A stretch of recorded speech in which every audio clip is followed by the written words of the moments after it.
I am experiencing this hearing, and I'm struggling whether I respond or launch into this question as a legislator or from the perspective of a woman of faith, because I cannot, it's very difficult to sit here and listen to arguments in the long history of this country of using scripture and weaponizing and abusing scripture to justify bigotry. White supremacists have done it.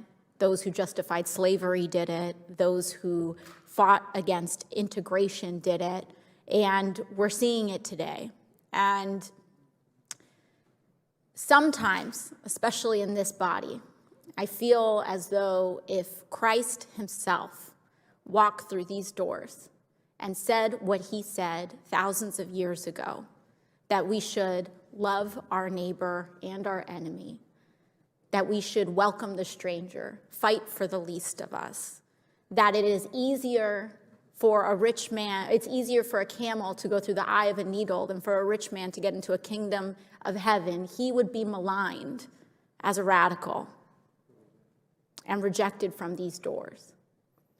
And I know,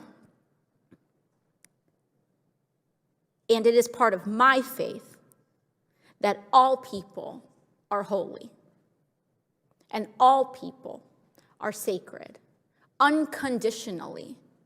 And that is what makes faith sometimes, that's what prompts us to transform, because it is unconditional. It's not about that it is up to us to love parts of people. We love all people.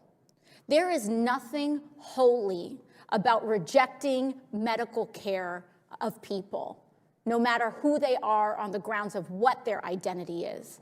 There is nothing holy about turning someone away from a hospital. There's nothing holy about rejecting a child from a family. There's nothing holy about writing discrimination into the law. And I am tired of communities of faith being weaponized and being mischaracterized, because the only time religious freedom is invoked is in the name of bigotry and discrimination. I'm tired of it.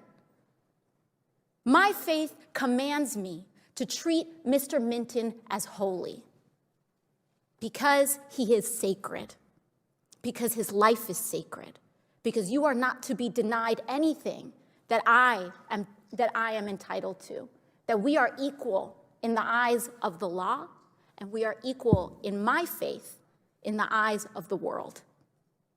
And so I just have to get that out ahead of time, because it is deeply disturbing. Not just what is happening here, but what this administration is advancing is the idea that religion and faith is about exclusion. It is not up to us. It is not up to us to deny medical care. It is up to us to feed the hungry, to clothe the poor, to protect children, and to love all people as ourselves.